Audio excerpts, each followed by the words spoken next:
Hi, everyone. This is Richard. Well, Election Day is coming up, and I want you all to know that I'm voting for Kamala Harris, and I hope you will too. Now, I hesitate to even say this, but I feel like I probably should. No, this is not some sort of troll or joke. This is a sincere vote. A troll could be funny once or twice, but you run into the boy who cried wolf situation and no one takes you seriously after that. And I do want you to take my word seriously. For me, voting is that 1/300 millionth little piece of national power that you possess. And for me, it's a sort of Hobbesian calculation, you could say. It is voting for the person who best offers stability, safety, continuation, and is most likely to be the best manager of the American empire. And when I put it that way, the choice is very clear. I think Donald Trump and the MAGA movement bring nothing but stupidity and chaos. Am I a liberal or a centrist in my heart of hearts? No. But again, I don't think voting is really an expression of your heart of hearts, what you truly believe in and desire. I think it is a calculation. It's a sort of ratio of the least bad. I don't want to diminish my endorsement as well, but that is how I think about it. So a couple of weeks ago, there were some Democratic door knockers who came to my place, and I spoke with them for just a little bit, and I told them that I was going to vote for Kamala Harris, and I was going to vote straight Democrats. That is in Montana for Monica Tranel and John Tester, and local Democrats whose names I've forgotten, but whom I will happily vote for. And they asked me, what is your number one issue?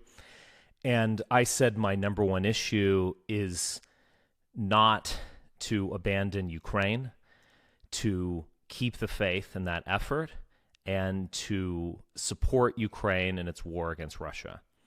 And they were a little bit taken aback. They said I was the first one to say that. I bet they got a lot of abortion. Maybe they got some Trump personality things. This guy's a maniac or an imbecile or whatever. I don't know, actually. But they did say that I was the first one to say that Ukraine was my number one issue. And it is. Now, the Ukraine issue, when we think about Trump or Harris, it's a little bit murky from one perspective. Looking at Trump's own bombastic personality, you could argue that he would wage war against Putin more ferociously. Interestingly, it was actually Trump who first offered lethal aid to Ukraine. That was something that Obama did not want to do. So the case is a little bit murky, but here's how I look at it. If you address Trump's explicit statements on Ukraine, it's simply nonsensical bombast. This never would have happened. Whatever.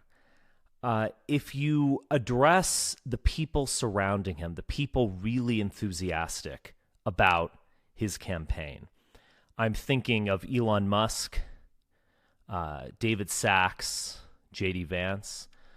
All of them, to various degrees, have an express desire to sell out Ukraine, and Trump apparently owes them something. Maybe he'll turn on them, who knows? But I can only address the situation objectively and rationally. And I think there is a high probability that Trump, that is, will sell out Ukraine. I think there is a much lower possibility of that happening with Kamala Harris. She owns the war, being that it started under the Biden administration. I think she in many ways represents a sort of centrist politics of the State Department, and I am more than willing to put my faith in her to continue to prosecute the war, to continue to support Ukraine, and to do anything and everything other than sell it out to Russia. In terms of other geopolitical issues, let's talk about the big one, Israel and Gaza. We have always been given a choice between various degrees of enthusiastic Zionism. Kamala wants to have her cake and eat it too, or she wants to have it both ways. At the DNC, she said that she 100% supports Israel. She'll give Israel lethal aid. She also said that the suffering is tremendous, and she also said that Palestinians deserve their own state, their own sovereignty, that they need to have a government, a legitimate organization through which they can live in peace side by side with Israel. So she kind of said it all. She was trying to be all things to all people. I have criticisms of that, but nevertheless, I find that better than Donald Trump and what we know about Donald Trump.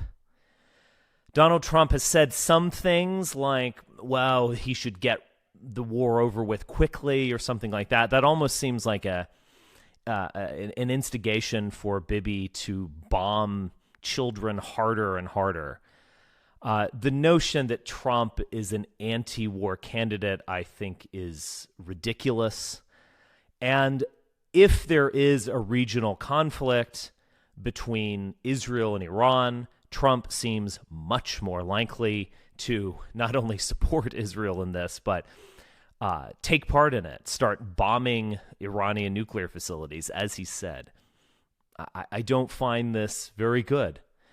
It is much more accurate to say that Donald Trump is the World War III candidate in terms of a war in the Middle East than it is to say that he's the anti-war candidate. In fact, as J.D. Vance himself expressed explicitly, the idea is to sell out Ukraine, forget about Europe, so that we can focus on Israel. I don't like that. I'm not going to support that. I'll get back a little bit to this notion of what voting really means. I've suggested that it's a sort of Hobbesian calculation. For me, the Democrats are the natural party of government. The Democrats are, particularly if they have hegemonic control, the Democrats are much more likely to put forward serious policy initiatives. Republicans, they are a naysaying party. Perhaps you could say they're an almost nihilistic party. They want to yell no at everything. They want to accuse their enemies of being crazy pedophiles or demons or whatever. And they have no real policy ideas to speak of. Populism in this way becomes a kind, it's not just a culture war, but it's a kind of culture in itself. Populism is about wearing Trump gear. It's about being loud and stupid and yelling at people and idolizing this reality show star. That's what populism is. Populism actually meant something in the 1890s. Populism means something when we're talking about candidates like Ross Perot or Pat Buchanan or Bernie Sanders or something. With Trump, populism means nothing outside of this loud and stupid culture. And, you know, I was one who put a little hope in that. You know, I put hope in Trump being a sort of chaos candidate and opening things up. And once you open things up, new things can arise. I thought that in 2016, much of 2017. But at some point, you learn that Trump doesn't open up anything. Trump destroys things. Trump has closed off discussion of important ideas, including populist or nationalist ideas. He closes off discussion, and he has amplified idiocy. So when I really take it all in and I think about it, it's pretty easy.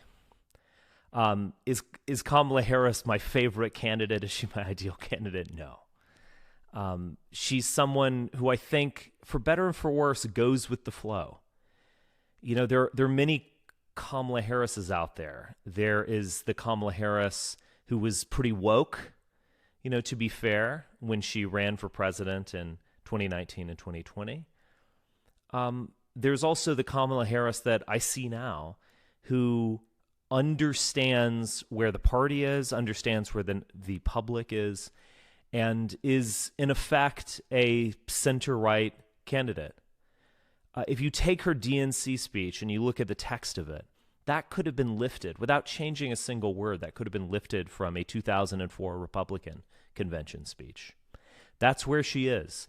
She goes with the flow, but so the question is, where is that flow going? And in my mind, that flow is going towards centrism, towards rational government, towards a sort of democratic hegemony, once again, as the natural party of government. Is this my ideal? No. But this is something that I can support, and it's something that I can responsibly support. So I'm happily voting for Kamala Harris, and I hope you'll take this under advisement and do the same. Thanks a lot. Talk to you soon.